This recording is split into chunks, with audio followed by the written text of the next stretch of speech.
Good morning, all. Today, I am continuing the topic strategy implementation and formulation. So, there are two parts. So, in strategic management process, first one is the environmental scanning, and second one is the strategy formulation and implementation. So, I'm completed. Already completed environmental scanning. So after that, there is strategy implementation and formulation. So then you see the diagram regarding this one. Then getting idea about this. So already we are completing. So general environment, industrial and international environment, and after that internal factors, generic strategy alternatives. So up to this we have to complete. Already I am completed. So then coming into this part, okay. So strategy variations, strategic choice and allocation, resource and development, organization structure, and formulation of plans, policies, programs, and evaluation and control. So after that, there is a feedback. Okay. So now I am discussing about strategy variation. That is the remaining part. So strategy variations. Now I am going to discuss about strategy variations. Okay.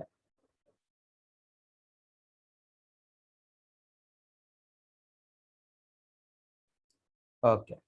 So strategy variations, considering strategy variations. So first, what is the meaning and concept we have to understand. So there can be a number of variations of the generic strategy alternatives. So we have 4 types in the generic strategy variations. For instance, if the strategy is to expand, then the alternatives are internal expansion or external expansion. So suppose you are going to expand your business. Okay.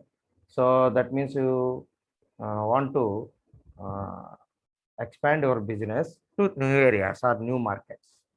Then there is alternatives. One is internal expansion and another one is external expansion. So internal expansion means you have to improve, you have to expand your business space. That means new plant or something. You have to start new plant or something. That is internal expansion. And external expansion means you are going to new areas, new market areas. Okay, so you are entering into the new markets. That is nothing but external expansion. So there is a 2 options. Okay, so internalized expansion can be achieved through any of the following approaches. Okay, so you have to internal expansion. For internal expansion purpose, we have 3 options. One is penetrate existing markets. That means already there is a market. You have to penetrate into that market. That means you are entering into that markets slowly. So then add new markets. After that, second strategy is add new markets. That means you have to add new markets to your product and add new products. Then after that, there is third option, add new products. That means you have to introduce new products and you have to develop new products. So these 3 are the options for internal expansion. So that is strategy variation. These are nothing but strategy variations. Okay. Then similarly, external expansion can be achieved through mergers or acquisitions. So that means mergers means you have to merge some other company into your company. And second option is acquisition. You have to acquire some other businesses. Okay. So both the names are there, but the control is in your hand. Suppose some Lenovo and Moto. So Lenovo is one of the brand in the famous brand in electronics. They are also producing the mobiles. Basically, the Lenovo is mainly focused on laptops. Basically, after that they are entering into the mobile business also. After some time, they are introducing, they are acquiring Motorola business. Okay, they are purchasing. So after that, both the brands are continued. So Lenovo is one of the brand and Moto is also one of the brand. So in this way, you have to acquire the some other businesses. So recently, Byju's and Google are tied up. So both are sharing their technologies. So Byju's is the Indian company which is for education, online education. So this Byju's company is using Google Workspace applications. So for that purpose, they going for an agreement. So for a technological support for both of them. So Google Byju's is using all the Google workspace applications. Then the integration is very good and the user base is also increased. Okay. So then in this way, both are benefited. So this is a external expansion. That means mergers, through mergers and acquisitions, you are going to external expansion. In most of the infotech companies, subsidiaries are created to develop at the earliest upstream capabilities in the IT value chain. Then infotech companies and the subsidiaries are created to develop at the earliest upstream capabilities. So generally these mergers and acquisitions are mainly done in the IT sector. So most probably, so because the technology sharing is very, very important. So for that purpose, they are acquiring some other businesses and they are also merging some other businesses. So once these subsidiaries gain the required capabilities in terms of consultancy, system integration, product design and application and development and maintenance and others, they are merged into a major player. So after developing their capabilities, subsidiaries, that means suppose A company is acquired B company, then B company has gained all the capabilities regarding consultancy and system integration and product design and application development and maintenance and others. Then they are merged into a major player. Then they are becoming into a single brand and becoming a major player in the industry. So merger has been one of the strategies to benchmark the company in terms of performance globally. So merger is a very good option. That means some other businesses are completely merged into someone's. That means suppose VI. So Vodafone and Idea both are merged into one company. So total Idea business is merged into Vodafone India. So then it will becoming as a Vodafone Idea. So VI brand.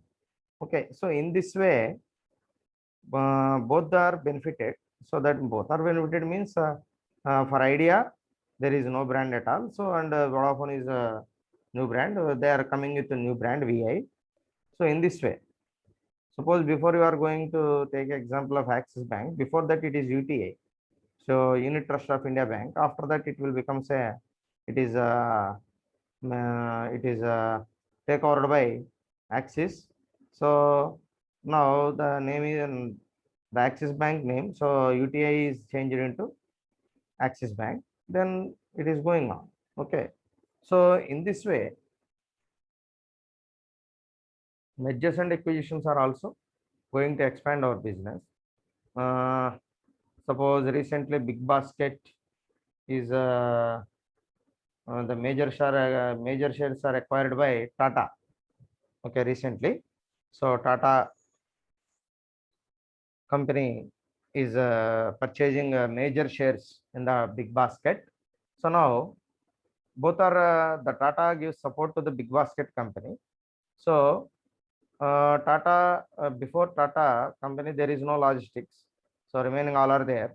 So now they are entering into the logistic business also in this way. So because already it is developed, okay. So the Big Basket is already established company.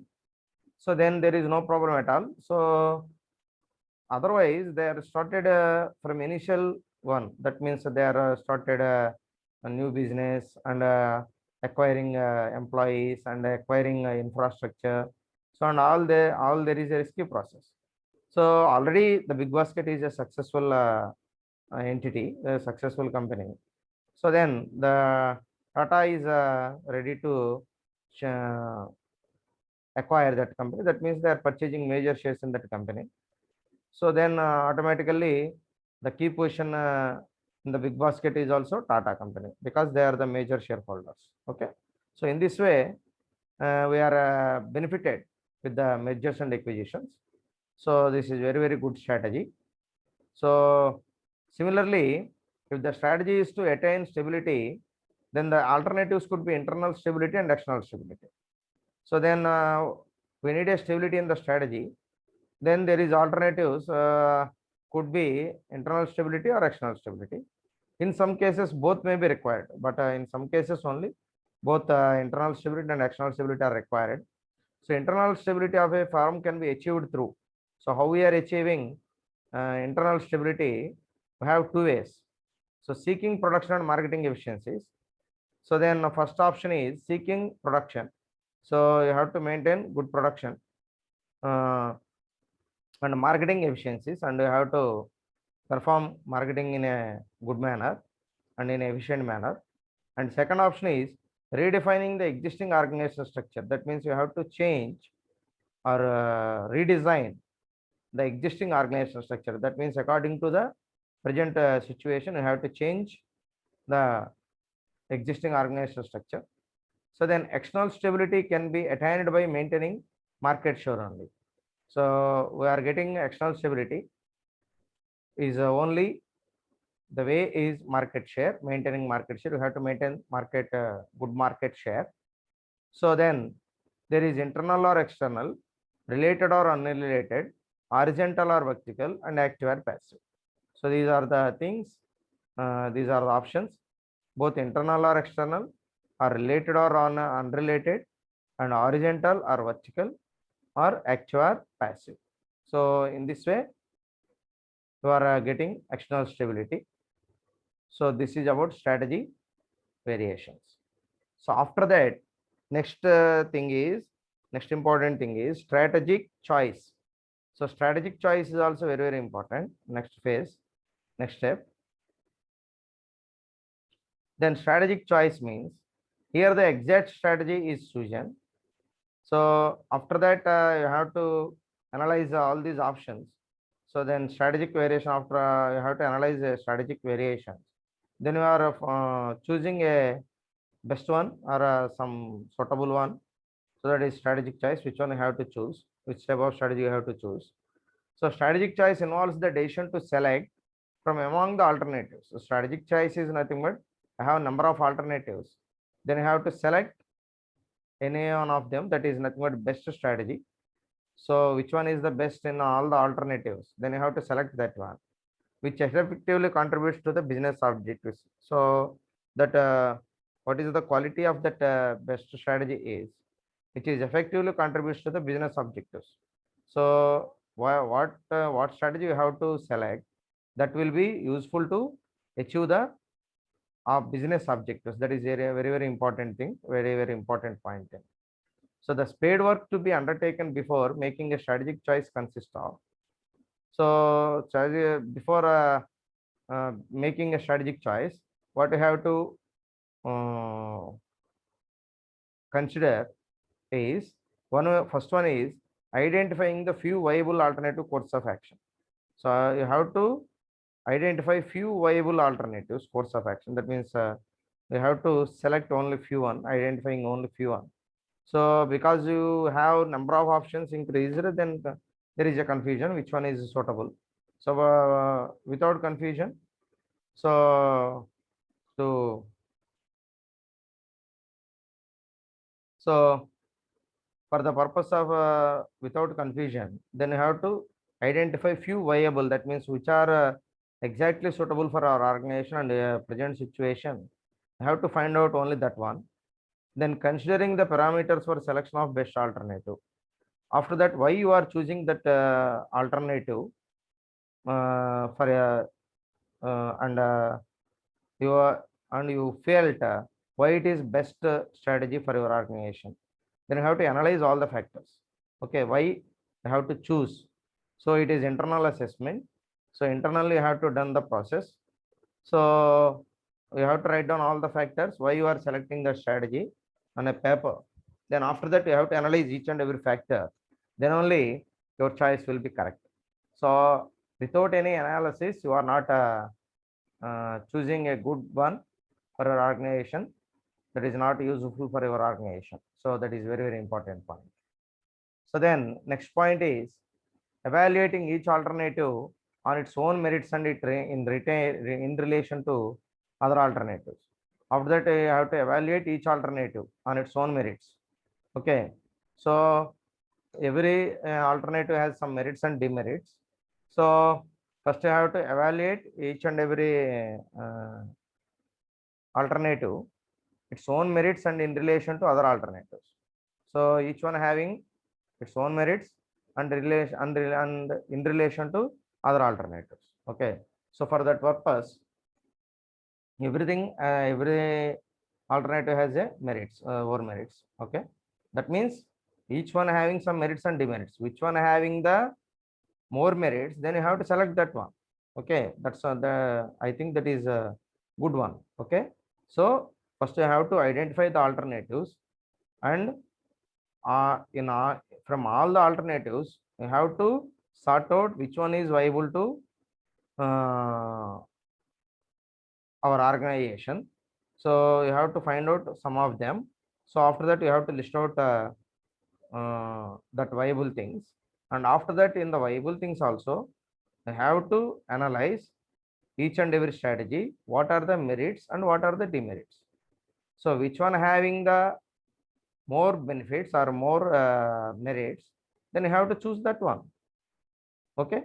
Then making the final choice. So in this way you have to making the final choice. That means you have to choose a best one. So after that, keeping the next best alternative as standby. So because is there any difficulty implementing in the best strategy, that means you have to check first one. So then you have to select next best alternative also. Okay, because is there any problem in the first one, then you have to change to second one. For that purpose, you have to find out the next best one also. Just keep it in a side. Okay, for safety purpose. Then the following are the questions in terms of which environmental and internal conditions are analyzed.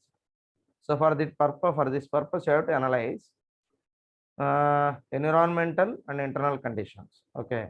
So for that purpose, you have to answer yourself some questions. So first one is, what are the main business objectives? So first question you have to ask, that means self questioning. So first one is, what are the main business objectives? Okay. So I hope you understand. So then second one, does the selected strategy contribute to these objectives? What strategy you have to select? This strategy is contributed to business objectives or not. Okay. So that is the second one. And third question, what is the business definition? It is product based or market based or function based.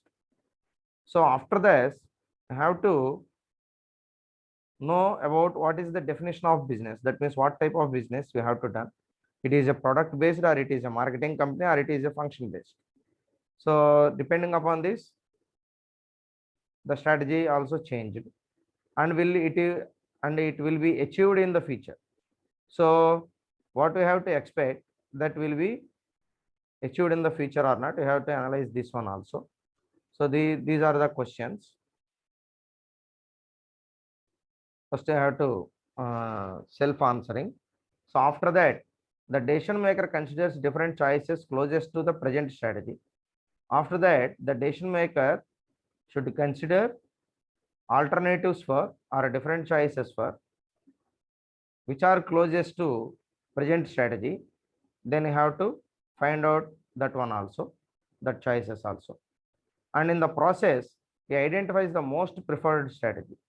So within the process, and the decision maker is identifying the preferred strategy, the most preferred strategy. So some of the parameters that help him in this process is, so some parameters are there. What are that? What are they? So first one, is it politically acceptable or not?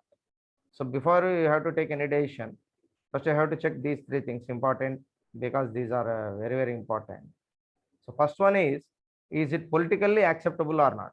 So what type of strategy you have to choose in that will be politically acceptable or not? The first thing is, and third one is what is the degree of risk involved. So what is the risk is involved in that choice, that means that one in the strategy. So then third one, to what extent is the enterprise dependent on external factors. So on the external factors, what extent the enterprise is dependent. So up to the enterprise is dependent on external factors. Okay, so how much the enterprise is dependent on external factors, that means to what extent. Okay, that means up to. So these three questions are I have to answer. Then next step is allocation of resources and development of organizational structure. So next step is very important. So after that is strategic variation and strategic choice. Then allocation of resources. So according to the strategy you have to design, then you have to allocate the resources for the implementation of strategy in a successful manner. So allocation of resources and development of organizational structure.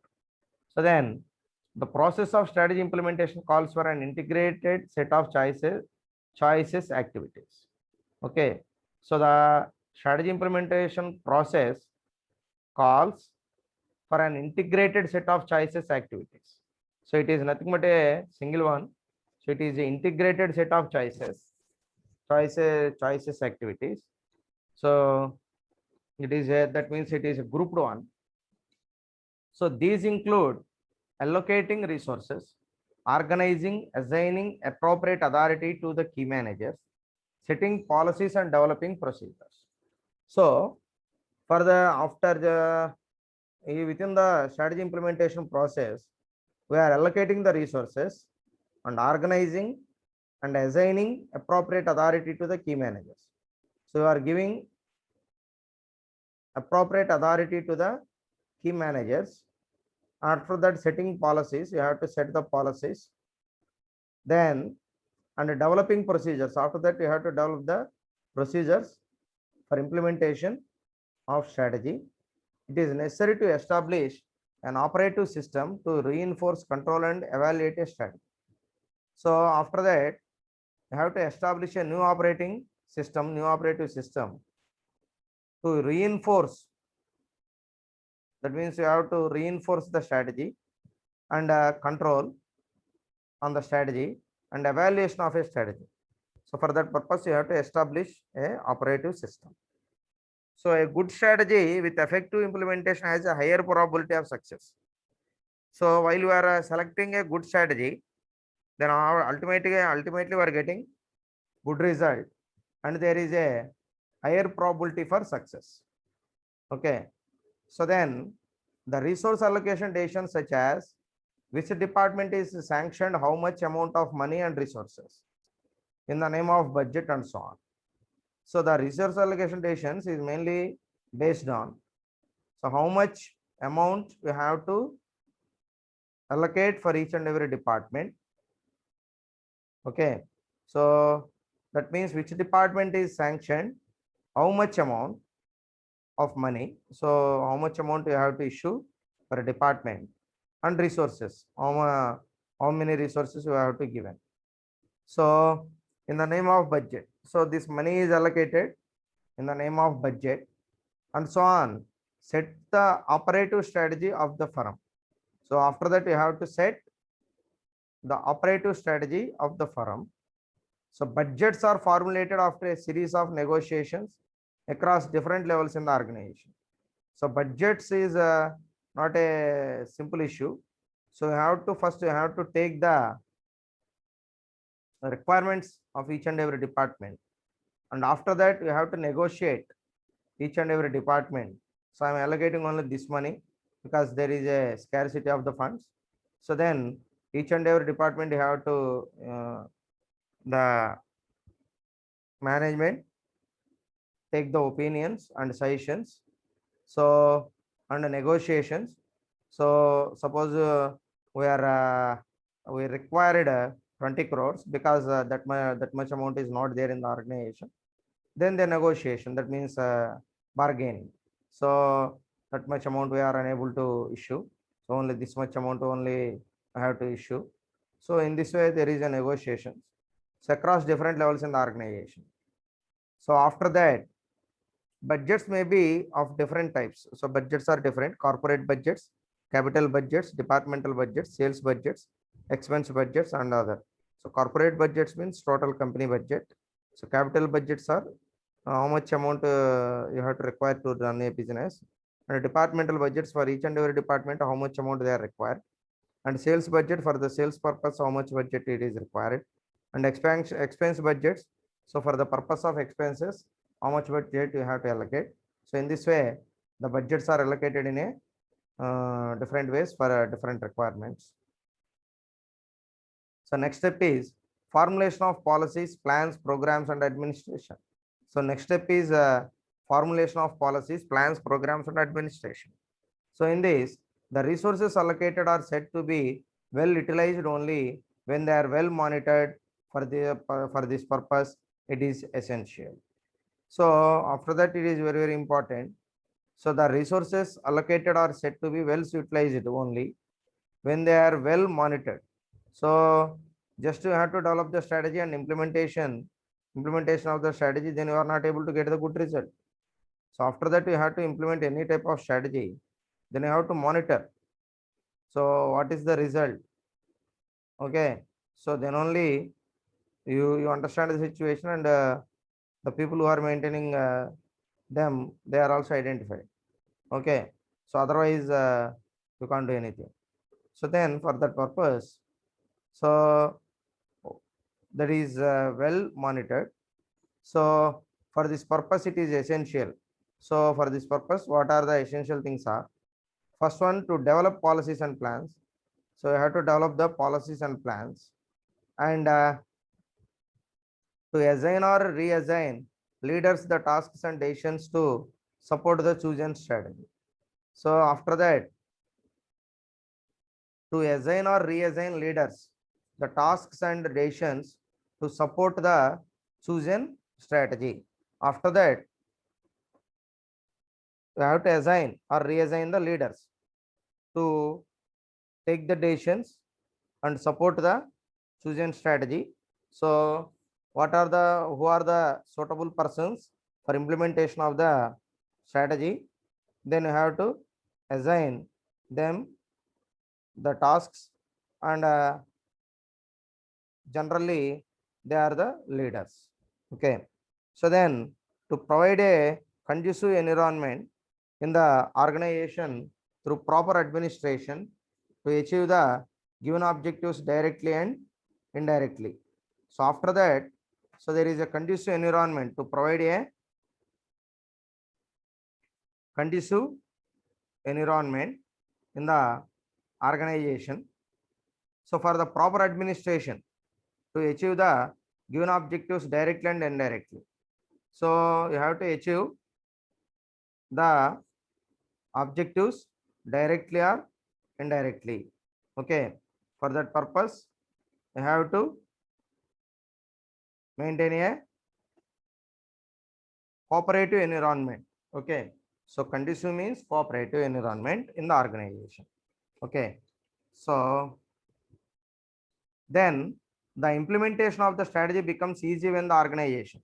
So the implementation of the strategy is very easy when the organization is, so plans for career development of its personnel at all levels. So career development, that is very important at all in the for each and every person.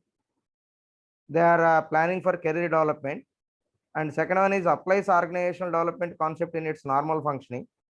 So organizational development concept have to apply in a normal functioning, so in regular basis, and ensures that the strategist is capable, experienced, and versatile enough to match the strategy demands.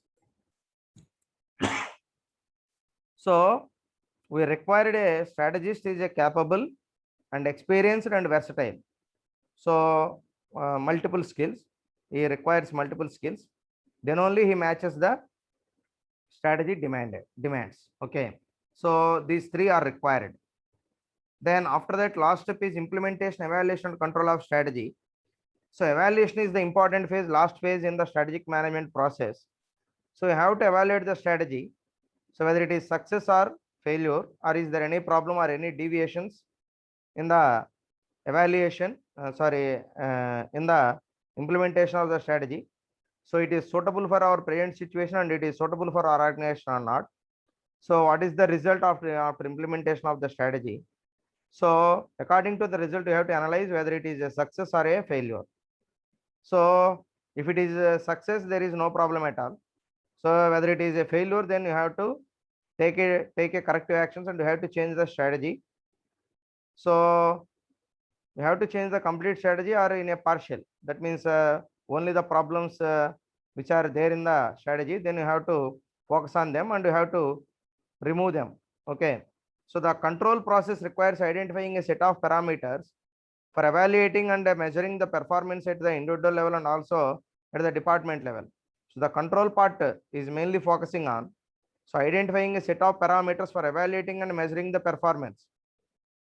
So it is mainly focused on evaluating and measuring the performance of individuals and also department level. The performance has to be evaluated to identify deviations and take the corrective actions. Why you have to done this process? You have to identify the deviations and also to take the corrective actions. The control and evaluation take place not only at the SBU level, that means SBU means strategic business unit level, but also at the corporate level. It is not only for department wise and it is also required for corporate level also. This process may involve the participation of all the executives at all levels. So it requires the involvement of all the executives at all levels in this process. Okay.